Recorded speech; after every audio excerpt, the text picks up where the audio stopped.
Bueno, aquí estamos hoy día en el Templo Bahá'í, siguiendo nuestra serie de videos, Las religiones dicen la verdad. Hoy tenemos un privilegio especial y quizás único. Vamos a mostrarles el interior del Templo Bahá'í, pero vamos a conversar también en detalle y tranquilamente con la directora de este recinto. El Templo de la Fe Bahá'í, este es el único en toda Sudamérica de lo que llaman templos nacionales. A su vez, también están haciendo otras iniciativas para buscar la manera de acercarse a la gente, lo cual ella misma va a explicar en la entrevista. Pero también quiero mencionar, aquí estamos con plena autorización de las autoridades del Templo Bahá'í y por ende les vamos a poder mostrar algunas cosas quizás exclusivas o únicas en todo lo que es este tipo de entrevista. Muchas gracias por seguirnos en Defensores de la Verdad y ahora vamos a escuchar la entrevista. Aquí estamos nosotros en el Templo Bahá'í. Usted no ve el templo en este momento, pero después la vamos a mostrar. Y también tengo el privilegio de estar conversando con la directora del Templo Bahá'í, que es la señora Verónica. No va a salir ella en cámara, pero usted va a escuchar su voz y va a ser algo muy especial porque nos ha concedido tiempo para hacer preguntas, para conocer y en especial para entender ¿qué son las creencias? ¿Cuáles son las creencias de la fe Bahá'í? Entonces, este es un especial momento para mí. También espero que sea para ustedes, nuestros oyentes. Verónica, gracias por el tiempo, por su disposición, por también dejarnos tomar esta grabación. Necesitamos entender, y todos, ¿verdad? Todas las religiones del mundo siempre tienen alguna historia, algún trasfondo. La fe Bahá'í es más reciente, es del siglo XIX. ¿Podría quizás darnos en pocas palabras una mini reseña de la historia de la fe Bahá'í? Bueno, muchas gracias por la visita. Como siempre, todos son bienvenidos. La fe Bahá'í inicia en 1844 en Irán, en Persia, con la declaración de una manifestación gemela de Baha'u'lláh, el Bab, que anuncia que ese es el momento en que ha empezado una nueva revelación y que entonces es parte de la serie de conocimiento de la religión que ha ido evolucionando a través del tiempo. Muy bien, interesante. Mencionó ahí dos nombres, el Bab y el Baha'u'lláh. ¿Podría explicarme la diferencia entre quiénes son ellos? Yo sé que son dos personajes diferentes, pero ¿qué relación había entre ellos y quién es, digamos, se podría llamar el fundador de la religión o la fe Bahá'í? A ambos los reconocemos como manifestaciones gemelas porque uno preparó el camino para la llegada del otro. Digamos que el Bab como una misión muy similar a la de Juan, ¿no? que anunció la llegada de su Señor Juan el Bautista, ¿cómo se le llama en la Biblia? Muy exacto, bien. Que anunció la llegada de su santidad Jesucristo. Del mismo modo, el Bab anunció la llegada de Baha'u'lláh, preparando a la sociedad en ese momento para la venida. Entonces hay una relación de Dios. Ok, como precursor y luego la manifestación de Dios en Baha'u'lláh. Exacto. Ahora, el nombre de Baha'u'lláh era ¿cuál antes? ¿O quién era como persona, digamos? Entonces Baha'u'lláh, Mirza Hossein Ali, era un musulmán que tenía ascendencia también musulmana, ¿no? Que tenía una posición acomodada, pero era muy devoto y seguidor de la fe. Entonces, cuando conoció el mensaje del Bab, él se declaró como Babí y luego fue abriendo su propio camino hacia la revelación misma de su mensaje, ¿no? Ok, bien. Entonces hubo un momento en su vida que actualmente Baha'u'lláh hizo se puede decir en términos quizás más comunes, se hizo una especie de compromiso o de ascender a esa fe, de tomar esa relación con la enseñanza del Bab, ¿verdad? La palabra del Bab también, de hecho estábamos mirando un libro aquí recientemente, esa palabra, si mal no recuerdo, significa puerta o la entrada. La entrada. ¿Por qué? ¿Qué significa eso? ¿Qué valor tiene? La llegada, como lo mismo, prepara la llegada de Baha'u'lláh, es como la puerta hacia la nueva manifestación. Ok. Recuerde usted, quizás yo sé que varios de mis oyentes van a recordar que otra persona también en la historia, pero mucho antes, ¿verdad? En el tiempo bíblico también se le llamó la puerta. No sé si se acuerda usted. Sí, fue el Señor Jesús, ¿verdad? Él mismo se llamó la puerta, que es importante tomar eso en cuenta.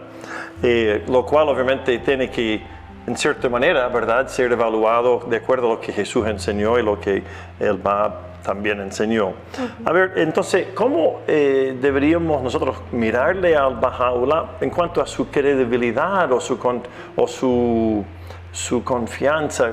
Sus escritos, ¿verdad?, son fundamentales para la fe Bahá'í. Pero, ¿por qué creer quizás lo que dice él y no otro imam u otro en la religión hindú, un gurú, en fin? ¿Qué credibilidad hay? ¿Qué cosa nos da confianza que su palabra sea verdadera? Su vida, sus enseñanzas y sus escritos, su libro sagrado, ¿no? Okay. Creo que es importante mencionar que la fe Bahá'í enseña que todas las religiones tienen un mismo origen, ¿no? Y entonces ese mismo origen hace que todas las manifestaciones de Dios se complementen unos a otros. La fe Bahá'í enseña que tenemos dos cuerpos de conocimiento que son los que traen bienestar a la humanidad.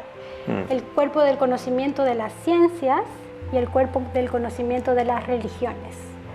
Y entonces el conocimiento que nos provee las religiones va evolucionando también en función a cómo la sociedad va evolucionando y cómo se va reorganizando.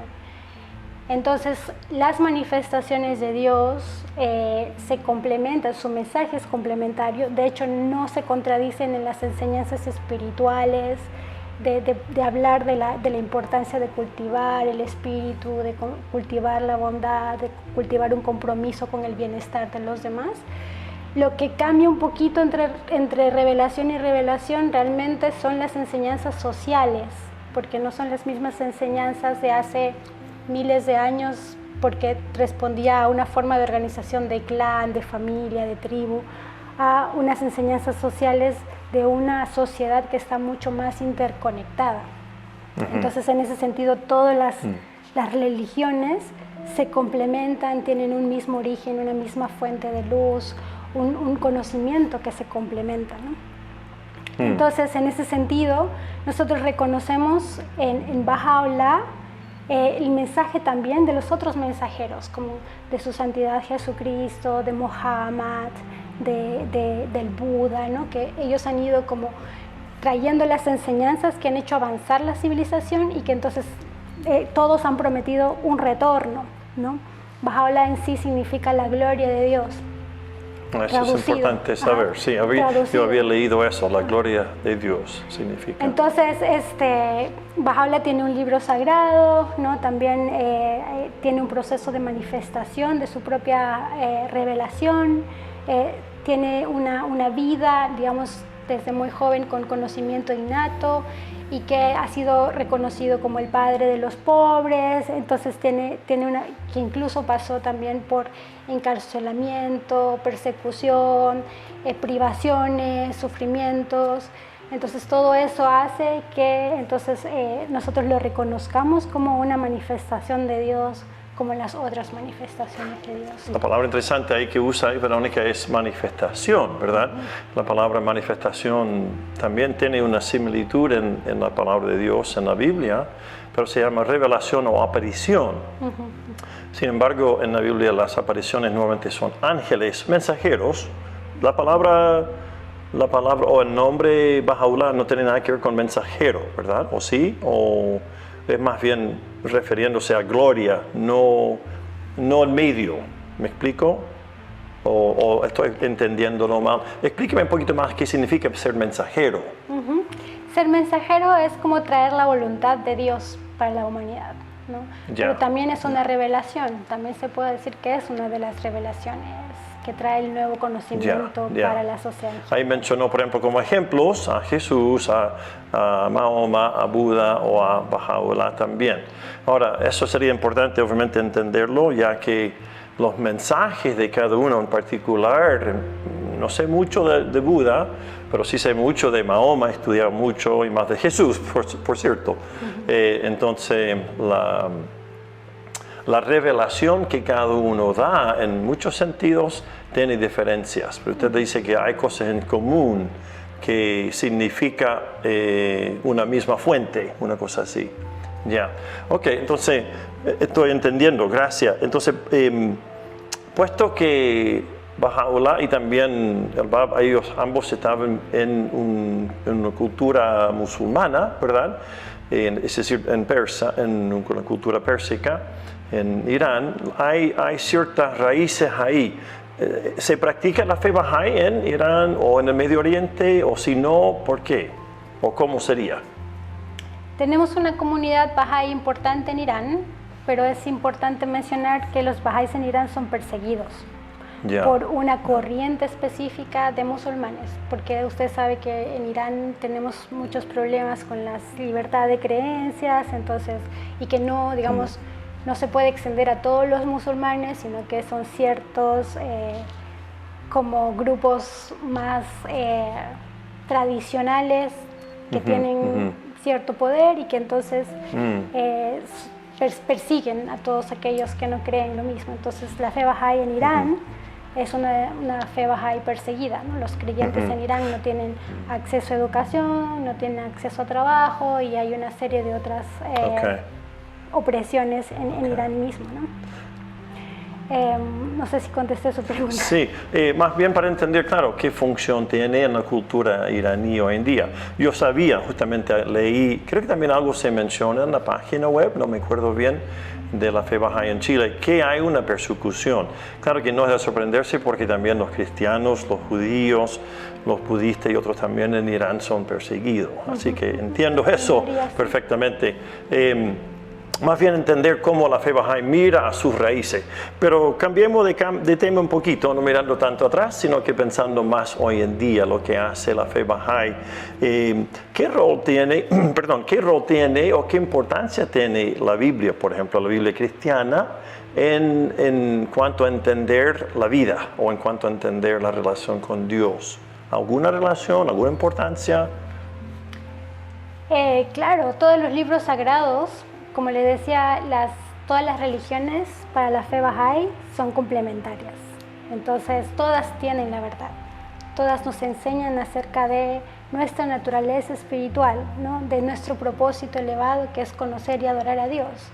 Entonces, en ese sentido, la Biblia también nos permite, a partir de los ejemplos mismos de su santidad Jesucristo, aprender sobre el amor al prójimo, sobre cómo cultivar esas cualidades para poder hacer el bien y también para poder conocer nuestra naturaleza misma. Entonces, como le decía, las religiones en sí nos enseñan, nos traen luz sobre la naturaleza espiritual del ser humano. Entonces, desde ese punto de vista, es como tienen importancia central los escritos sagrados. No se lee o se recomienda leer la Biblia o se estudian, por ejemplo, los escritos de Baha'u'lláh en comparación con la Biblia o no, o simplemente se mira a un texto. El texto principal, bueno, hay varios textos principales que en general los Bahá'ís estamos llamados a estudiar, que son las palabras sagradas en general y sobre todo los de la revelación de Baha'u'lláh, pero también se nos llama a conocer en mayor profundidad al conocimiento que traen las otras religiones. Ok, bueno, y es justo, ¿verdad? Porque se entiende obviamente que Baha'u'lláh es el fundador o el punto principal ahí. ¿Me permite citarle un pequeño texto de la Biblia? Es uno de los últimos versículos, viene a ser los últimos 2 versículos de la Biblia. Y me gustaría saber nomás cómo usted respondería o cómo explicaría estas palabras a la luz de lo que se supone que se recibió en el año 1853 más o menos, ¿verdad? Que Baha'u'lláh escribió. Pero la Biblia dice esto: yo testifico a todos los que oyen las palabras de la profecía de este libro. Si alguno añade a ellas, Dios traerá sobre él las plagas que están escritas en este libro. Y si alguno quita de las palabras de este libro, de esta profecía, Dios quitará su parte del árbol de la vida. Esto está en Apocalipsis, es un libro, por cierto, de eventos futuros, profecías. Pero así cierra la Biblia, ¿qué piensa usted en cuanto a esos dichos? Son palabras de Jesucristo con respecto a otras revelaciones. ¿Cómo los entiende usted? Yo entiendo o lo asocio con el concepto de qué significa cercanía o lejanía de Dios. Entonces, cuando uno se aleja de Dios, ciertamente tiene la mayor opresión, las calamidades, el sufrimiento, porque uno se priva a sí mismo de cómo recibir la luz, ¿no? Entonces, desde esa perspectiva, como si uno se aleja de la misma palabra, de la voluntad de Dios, entonces definitivamente está privándose a sí mismo del bienestar o del avance, del crecimiento. En la Biblia hay por lo menos dos alusiones que hace su santidad Jesucristo a su retorno. Entonces Él dice, me voy y volveré en la gloria de mi Padre, ¿no? Sí. O cuando incluso en las misas, entonces también se refiere al retorno de su santidad o su Señor Jesucristo, o otra parte en la que dice, me voy y volveré en la gloria de mi Padre. Entonces hay una promesa de retorno como todas las religiones. Entonces, para nosotros, Baha'u'lláh significa ese retorno, porque se complementa y trae. Entonces, no tanto que contradice los escritos sagrados de la Biblia, sino que más bien los acepta, y no solo que los acepta, sino es como una señal de amor y obediencia a esos principios. Ok, Entonces, por eso lo vemos interesante así. entenderlo de esa perspectiva, sí. Que en el fondo Baha'u'lláh y sus escritos vendrían a ser justamente ese regreso prometido por el Señor Jesús. Exacto. Entonces, esa perspectiva, no nos estamos tomando distancia o no estamos desobedeciendo la voluntad de su santidad Jesucristo, sino que más bien estamos siguiendo el camino que Él dejó. Ya entiendo. Gracias, Verónica, por esa explicación. Ahora, según la fe Bahá'í, ¿verdad? Jesús es un mensajero o una manifestación de Dios. Pero si Jesús fue un profeta o un mensajero, el nombre bíblico que se usa es el Salvador o el Mesías, que son dos términos, uno griego, otro hebreo. Si él fue entonces el Mesías o el mensajero de Dios, el Salvador, ¿por qué se necesitaría otro? ¿Por qué necesitaríamos otra vez una persona que realice la misma obra que hizo Jesús?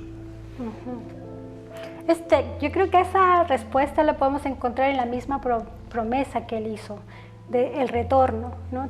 Todas las importantes religiones del mundo y los libros sagrados han referido a que va a haber un retorno. Entonces uno podría preguntarse por qué va a haber un retorno en el futuro si ya tenemos con el cuerpo de conocimiento que nos ha dejado, con esta herencia. Entonces mi entendimiento, que es muy personal, es porque hay una evolución inherente a la sociedad y a la civilización, y que esta evolución requiere también de nuevos principios espirituales más a nivel de la sociedad. Entonces, algunas de las enseñanzas de Baha'u'lláh que seguramente usted encontró son que la humanidad, la Tierra es un solo país y la humanidad sus ciudadanos. Es decir, cómo entender el concepto de la unidad, ¿no? Este principio tal vez no podría ser aplicado antes, porque todavía nuestro conocimiento del planeta o de la integración de los diversos países no estaba instaurado, todavía era, como le decía, a nivel de clanes, de ciudades-estado, apenas estábamos entendiendo los territorios. Entonces, ¿cómo hablar de que toda la Tierra es un solo país y la humanidad sus ciudadanos? Tal vez no era el momento, como mismo su santidad Jesucristo menciona, ¿no? Que en este momento no estamos listos para dar todo el conocimiento, no todo el conocimiento puede ser revelado, pero entonces la sociedad, así como el ser humano, ha pasado por diferentes etapas de desarrollo, y para cada etapa de desarrollo requiere de un tipo de conocimiento, y entonces ahora también, por ejemplo, Baha'u'lláh enseña que debe haber igualdad de derechos y oportunidades entre hombres y mujeres, que necesitamos un idioma auxiliar universal, que necesitamos avanzar hacia un tribunal internacional y principios sociales y espirituales que están más relacionados con la evolución y que también en el futuro, conforme se siga evolucionando, probablemente habrán más manifestaciones o revelaciones o profetas que siguen llevando ese conocimiento, ¿no? Entonces es como si uno dice ahí en alguno de los escritos, si nosotros observamos todas estas manifestaciones, cómo se complementan, cómo son lámparas de luz, trayendo la misma luz, ¿no? Pero también igual traen conocimiento que va evolucionando, ¿no? O sea, que en el fondo vamos de menor a mayor, o que vamos a, como creo que decía en la página web, de la infancia a la madurez, una cosa así, pensando en la raza humana. Ok, estoy entendiendo. ¿Qué piensa usted, si me permite otra vez, Verónica, citarle un solo texto? Esto es otra vez la palabra de Jesús en el Evangelio de Juan. ¿Conoce ese libro o le suena?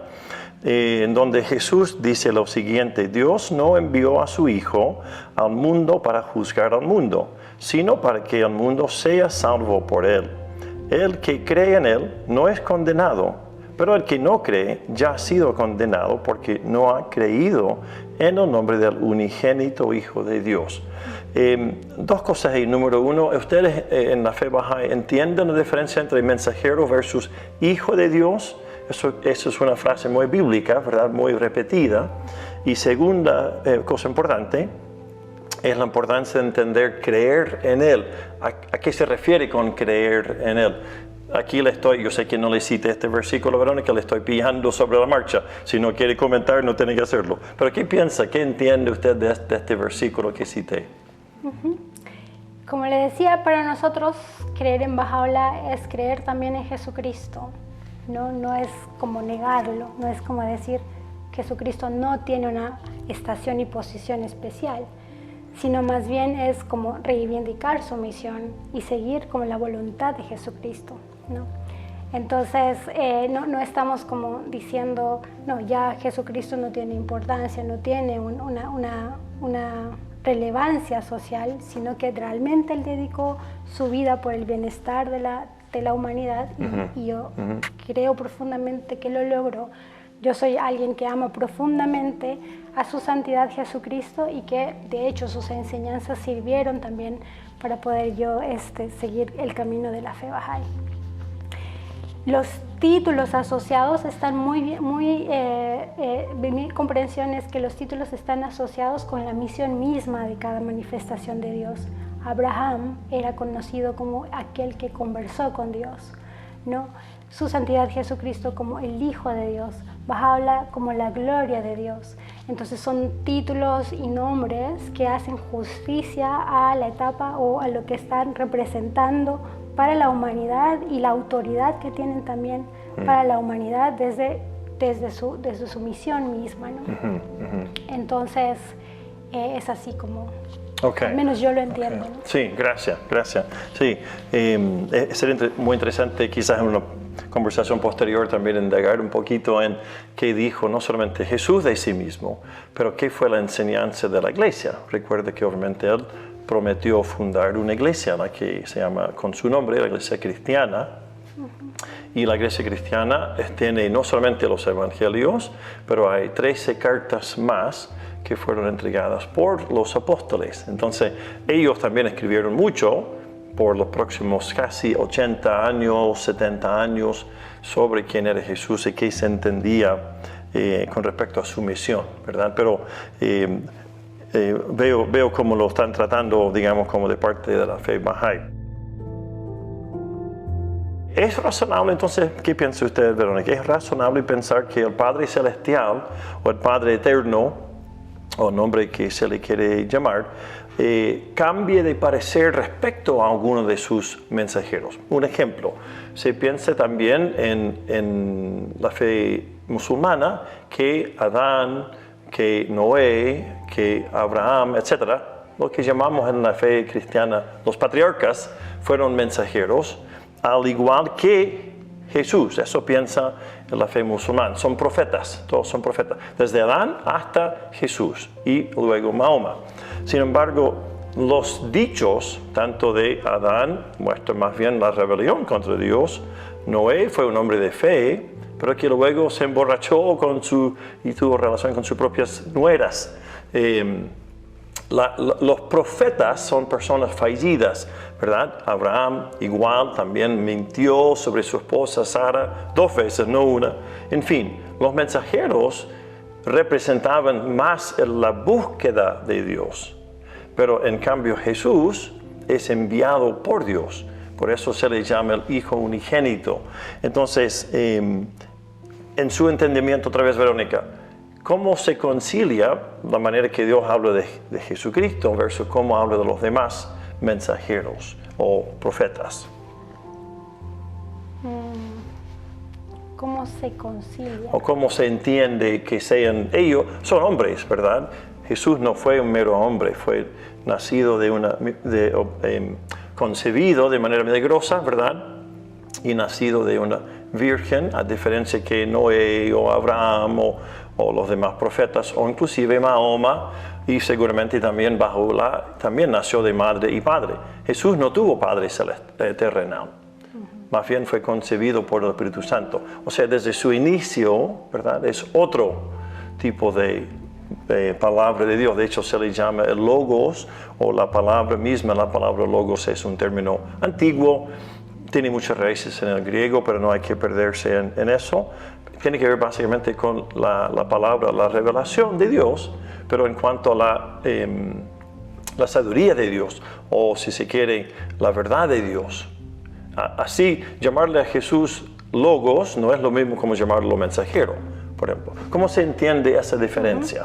Esa diferencia que usted está haciendo está descrita por su santidad Jesucristo, ¿o es parte de otros escritos? Eso es parte de lo que están los evangelios, en los Juan, Marcos, Mateo y Lucas. Ajá, y ellos escriben a Abraham en esos sentidos, con esas diferenciaciones. Claro, de hecho se le hace ver, por ejemplo, con respecto a Noé, muy claro, Abraham también es el padre de la nación de Israel, pero no tiene a Abraham ninguna capacidad de revelar verdades por sí mismo, como lo que Jesús hacía. Se acuerda, por ejemplo, que su primer sermón, Mateo capítulo 5, 6, ahora estoy yendo un poco más fino acá, Verónica, pero en Mateo, su primer sermón, Jesús citó a Moisés, y luego él dice, pero yo os digo, él se atribuyó a sí mismo la misma autoridad divina. ¿Me entiende? Entonces, sí. Y es como, y él estaba como, mi entendimiento nuevamente es como él estaba como comentando de este proceso de evolución, ¿no? En un tiempo, la sociedad necesitaba en una forma de organización de este principio de ojo por ojo, diente por diente, como una máxima, ¿no? Como en este momento no se permite como el abuso de uno sobre el otro, defiéndete. Pero después, esa misma misiva fue cambiada por su santidad Jesucristo. Ama a tu prójimo como a ti mismo. Y es como una evolución de ese principio. Y Bahá'u'lláh ahora enseña, prefiere a tu hermano antes que a ti mismo. Y tiene que ver también con nuestro propio desarrollo como seres humanos, nuestra conciencia, nuestra espiritualidad. Entonces, algunos de los principios están muy relacionados con la etapa de evolución y de conocimiento y de la conciencia del ser humano, como cuando uno a un niño le dice en un nivel muy básico, no hay que mentir o tienes que compartir, pero conforme el ser humano va evolucionando y avanzando a las siguientes etapas, entonces ya no le dice solo no hay que mentir, sino que hay que defender la verdad, buscar la verdad, investigar, como ya entra a otras etapas, pero ninguno de estos como que se contradicen en sí, sino que se van evolucionando en función a los nuevos niveles de conciencia que se desarrollan. Entonces, si uno dice, son todos como grandes educadores, como también una característica de las manifestaciones de Dios, también hay que entender un poco en la etapa de la evolución de la humanidad que estaba haciendo, y también las mismas manifestaciones en su naturaleza material también tenían sus propias imperfecciones, pero en su naturaleza espiritual eran más como esos espejos perfectos, que como un espejo que se pone frente al sol puede transmitir la misma luz, digamos, ¿no? Ok, gracias. Bueno, Verónica, estamos avanzando con muchos temas y obviamente podríamos profundizar, pero vamos a lo personal, vamos a lo nuestro, a lo humano. Según la fe Bahá'í, ¿cuál es la necesidad principal del ser humano, de la raza humana? ¿Qué es lo que le falta? ¿Qué es lo que está bien o mal con la raza humana? El volverse más hacia su naturaleza espiritual, porque igual ha habido avance material, tecnológico, científico, y el dejar de lado el cultivo de las cualidades espirituales hace como toda la diferencia en la tristeza, en la violencia, en las desigualdades, en los problemas sociales, la convivencia. Entonces el llamado es que también uno tiene que avanzar con su crecimiento espiritual, pero hacia la madurez del crecimiento espiritual, que uno ya está conscientemente sirviendo por el bienestar desde todo lo que sabe, digamos, su profesión, su conocimiento, su rol como padre, su rol como miembro de una comunidad, como miembro de su comuna, cómo está contribuyendo al bienestar de los demás, cómo está siendo empático, cómo está siendo solidario. Por esto mismo, ¿no? La pandemia nos ha enseñado que lo que pasa en un sector de la sociedad afecta a todo el cuerpo, ¿no? Y eso es como parte de las enseñanzas de Baha'u'lláh. Baha'u'lláh dice que es el tiempo para trabajar por la unidad de la humanidad y que tenemos que ver a la humanidad como un solo cuerpo humano y que tenemos que velar porque ese cuerpo humano, esa familia humana se encuentre saludable. Entonces eso no puede ser desde una postura muy individualista, desde una postura muy materialista, desde una postura muy indiferente. Y por eso también los templos son símbolos de la importancia de la espiritualidad, son lugares específicos para la oración y la conexión con nuestra espiritualidad y con nuestro Creador, pero también llama al servicio desinteresado a la sociedad y se conecta con todos los esfuerzos de la sociedad en general que puede, en función a su capacidad, para contribuir a esta comprensión de que es necesario tener una coherencia entre los aspectos espirituales y materiales para poder generar progreso y bienestar. Okay. Muy interesante. O sea, mencionó ahí, Verónica, los templos. En Sudamérica hay uno solo, ¿verdad? Es en Sudamérica, ¿Se proyecta hacer otros? O sea, a nivel continental tenemos 8 templos continentales y esos y están ubicados alrededor del mundo. Y ahora estamos construyendo templos nacionales y templos locales. Entonces tenemos un templo nacional, un templo local en este momento en el norte del Cauca, en Colombia, a nivel de Sudamérica. Pero tenemos otros templos locales y nacionales en África, en Samoa, en Papúa Nueva Guinea, en Kenia. Entonces ahorita hay como otros 7 templos que están siendo, algunos ya se terminaron de construir y otros que están prontos a terminar su construcción.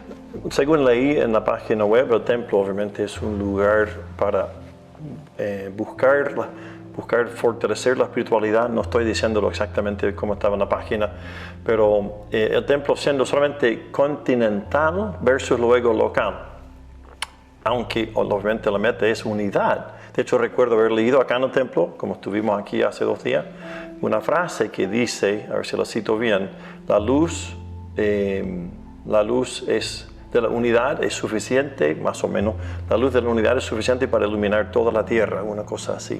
Tan potente es la luz de la unidad que puede iluminar toda la tierra. Eso, me la cito correcto, yo no la cité bien.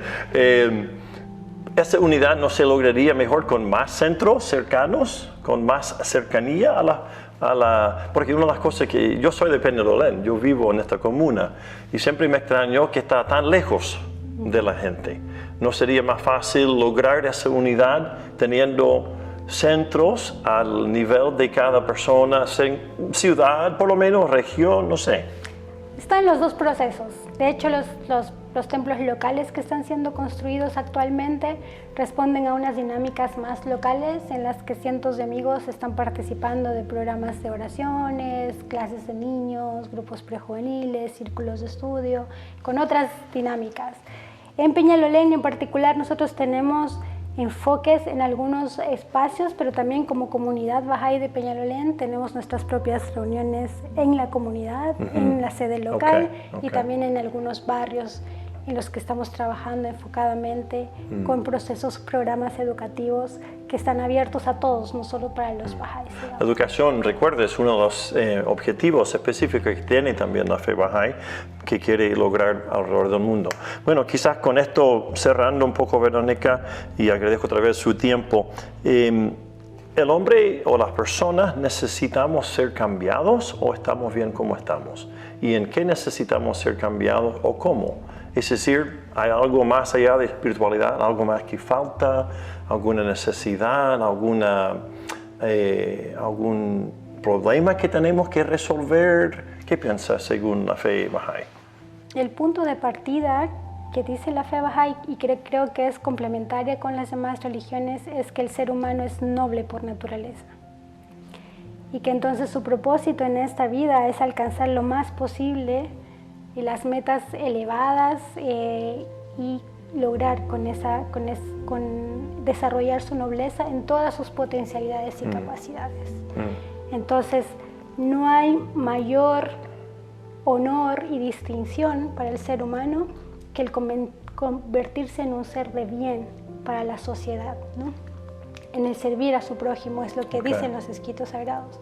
Y que nosotros tenemos nuestras capacidades, nuestras cualidades, tenemos ojos, tenemos manos, tenemos sentidos que nos ayudan a, por un lado, contribuir al avance del conocimiento, pero también hacer cosas por el bienestar. Entonces, en la medida que el ser humano cumple con ese propósito, entonces está alcanzando el propósito por el cual ha sido creado, ¿no?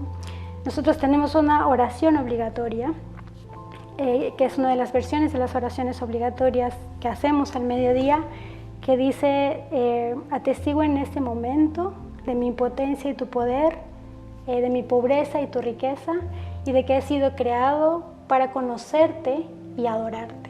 Y eso se dirige a Dios. Y eso se dirige a Dios, ¿no? Y entonces cuando uno dice conocerte y adorarte, es una frase muy sencilla, pero con un profundo significado, porque uno cómo ve la adoración, no solo desde una postura pasiva, sino también desde cómo está ejerciendo sus potencialidades para desarrollar su propósito.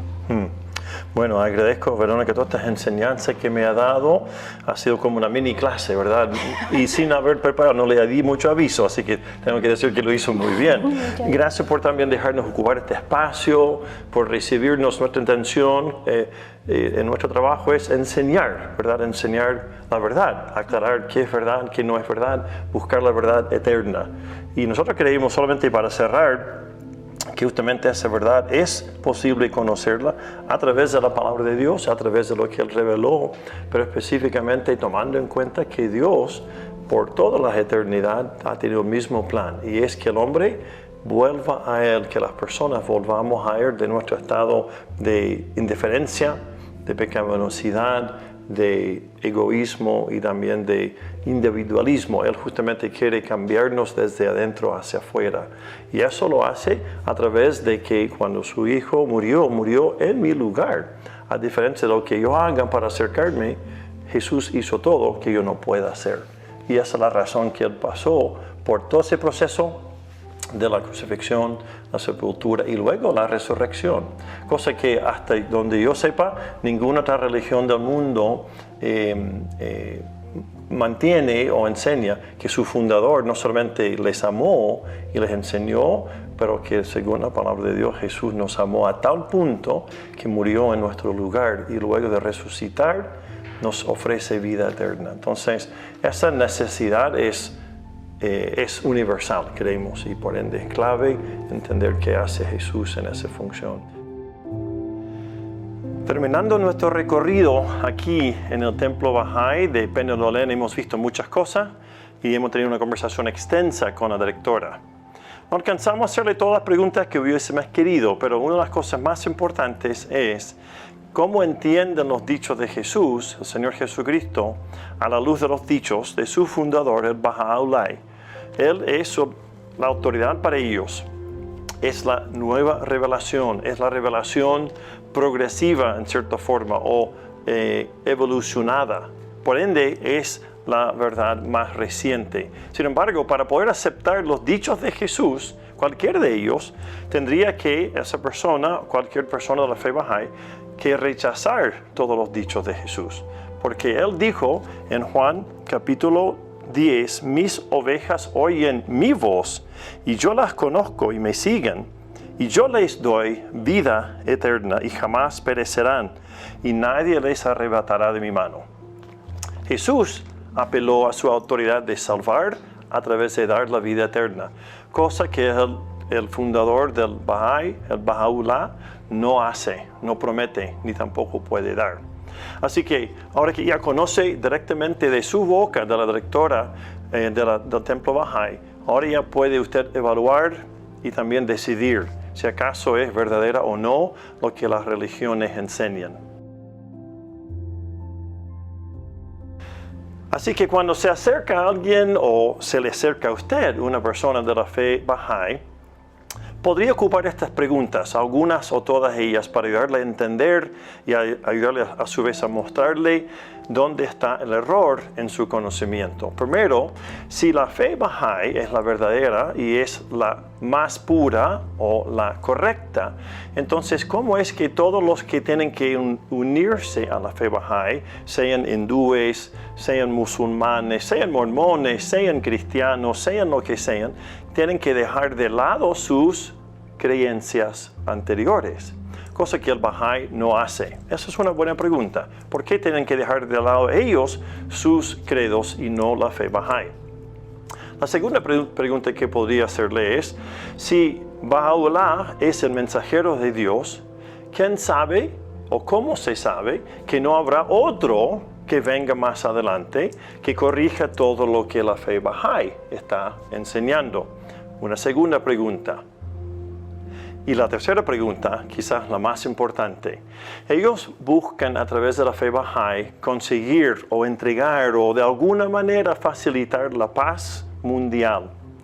Pero, ¿quién en su sano juicio daría paz mundial o la paz temporaria, la paz pasajera por la paz eterna que Jesucristo nos da? No tiene comparación, no tiene forma de contrastarse. Paz pasajera no sirve, porque eventualmente se desvanece. En cambio, la paz que Jesús da es la paz por la eternidad. Con eso yo le animo a cerrar esa conversación y hacerle ver que aquellas religiones que no profesan lo dicho por Jesús no dicen la verdad. Gracias por seguirnos acá en Defensores de la Verdad. Estamos creciendo, estamos también interactuando más. Varios están haciendo preguntas. No olvide compartirlo con sus amigos, porque sin su ayuda, Defensores no va a llegar muy lejos. Gracias por todo lo que está haciendo y hasta el próximo video.